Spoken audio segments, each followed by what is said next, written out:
ज्यांनी तुम्हाला शिक्षणाचा अधिकार दिला असे महात्मा ज्योतिबा फुले, ज्यांनी तुम्हाला आम्हाला जगण्याचा अधिकार दिला तुमच्या आमच्या हातामध्ये कायद्याचे ढाल होते बाबासाहेब आंबेडकर, थोर स्वातंत्र्य सेनानी सन्माननीय वीरसाजी मुंडा, कृषी नेते दिवंगत मुख्यमंत्री मंडळी सगळे फोटो पण शरणीय दंडके गौरी नारायणी चला येऊ काय उभा राहा इकडे राठोड साहेबांनी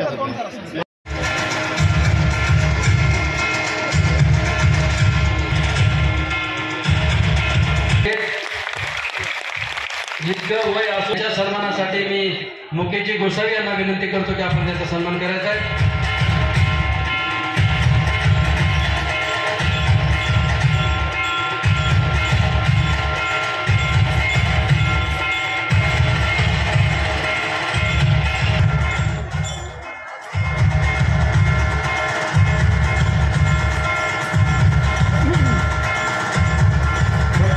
आयोग समितीचे छत्रपती संभाजीनगरचे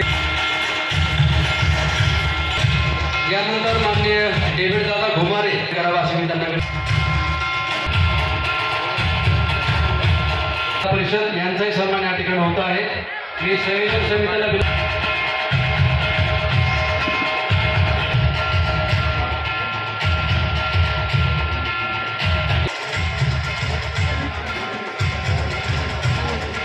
कोणाला राग येऊ देऊ नये. विचार मंचावर जवळ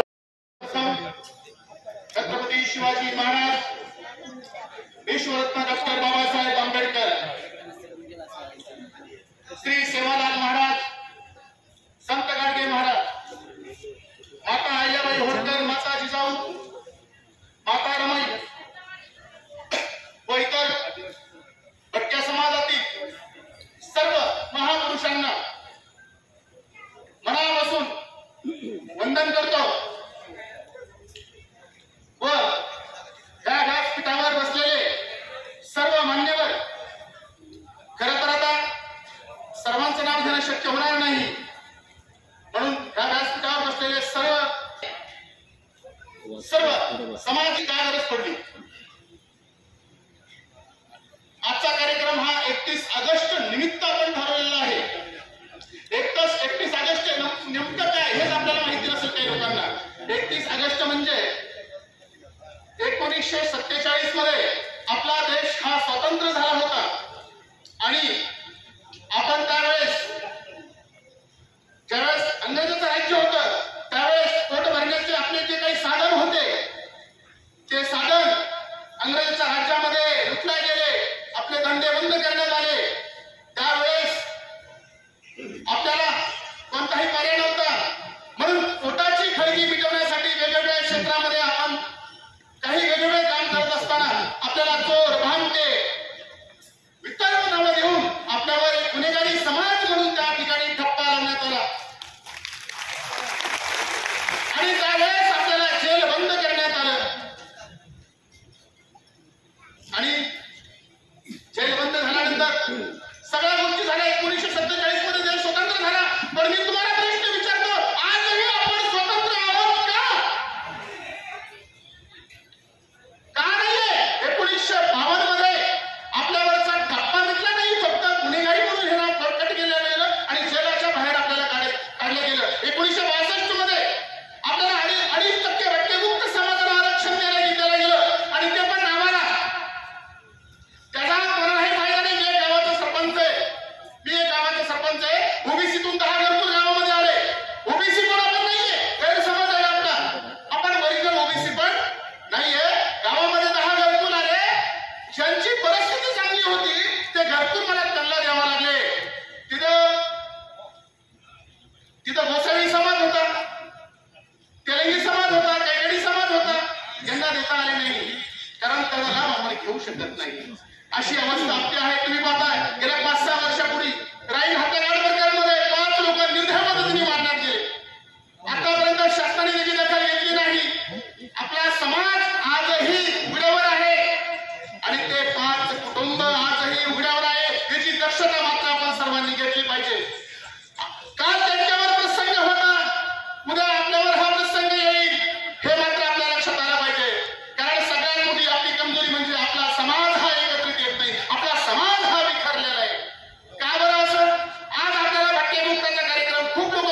वाटतंय मला. का बरं आपण काय एकत्र घेऊ शकत नाही? अरे मी एक नेता म्हणजे काय? मी 100 लोकांचं भले करू शकतो. ठीक आहे, मी 100 लोकांचं भले करू शकतो. तुमच्या मानसिकतेप्रमाणे ऐपतीप्रमाणे तुम्ही 10 लोकांचं भले करू शकता ना. मग प्रत्येकाने हा पुढाकार घेतला पाहिजे. अशा ह्या वतीने कार्यक्रम घेतला. मी हे सर्व मान्यवर या ठिकाणी बोलणार आहे. मी जास्त वेळ घेणार नाही. सांगितलं आपल्या शासनाकडे विशेष आपल्या काही मागण्या आहेत. मागण्या ठराविक मागण्या आहेत. विशेष आपलं मंत्रालय असले पाहिजे. विशेष 10-15 हजार करोड रुपयाचा वार्षिक निधी आपल्या भटकेमुक्तासाठी असला पाहिजे. शिक्षणाचा प्रश्न असेल, आपल्या समाजाची जनगणना असेल, ही अजूनही झालेली तेव्हा शासनाला कळेल आपला समाज किती आहे, आपली ताकद किती आहे. नाही तर असाच आपला समाज विखरलेला दिसेल. आणि असाच समाज जर विखरलेला दिसला तर हे आपण लक्षात घेतलं पाहिजे. हा समाज आणि ही परिस्थिती पाहिली तर तुम्हाला आम्हाला न्याय भेटणार नाही हे मात्र लक्षात घ्या. कधी जागृत होणार आपण सर्व? कधी अजून आता राईट मला हक्काबद्दल झाला असा अजून एखादं झाल्यावर आता तुम्ही काल परवाचा एक व्हिडिओ पाहिला असेल. आपले काही साधू संत भिक्षा मागायला गेले पोटाची खळगी मिटवण्यासाठी. वेगवेगळ्या क्षेत्रामध्ये काम करणारे आपले समाज, ह्या समाजाला भिक्षा मागल्याशिवाय पर्याय नाही. आणि त्या ठिकाणी गायत्री मंत्र हनुमान चालीसाचे प्रश्न विचारून रस्त्यावर पळून मारलं जातं. तेव्हा कुठं आहेत तुम्ही?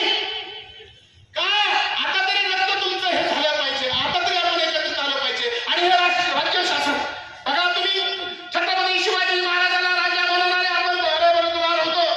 तत्काळ मुक्त सगळा समाज त्यांच्या संघ होता, तो राजे झाले आणि त्यांनी त्या काळामध्ये सर्व समाजाला न्याय दिला. आज तुम्ही पहा, आता ज्या राजाला आपण खुर्चीवर बसवलं, ज्या राजाला आपण खुर्चीवर बसवलं, तो राजा आज आता कचरा येणाऱ्या महिलांची कुठेतरी इज्जत लुटल्या जाते. तो राजा त्याच्यावर काही बोलत नाही. अशा राजाला मुलांनी मारलं पाहिजे हे आपल्या लक्षात आले पाहिजे. अशा सरकारची हकालपट्टी झाली पाहिजे हे मात्र आपल्या लक्षात आले पाहिजे. म्हणून मी तुम्हाला सर्वांना हात जोडून विनंती करतो, आपल्या सर्व समाजाला एकत्रित येण्याची गरज आहे. खूप काही बोलायचंय पण आता मी बोलणार नाही. मान्यवर सर्व बोलणार आहे आणि सर्वांच्या वतीने जास्त बोलला असेल क्षमा असावी.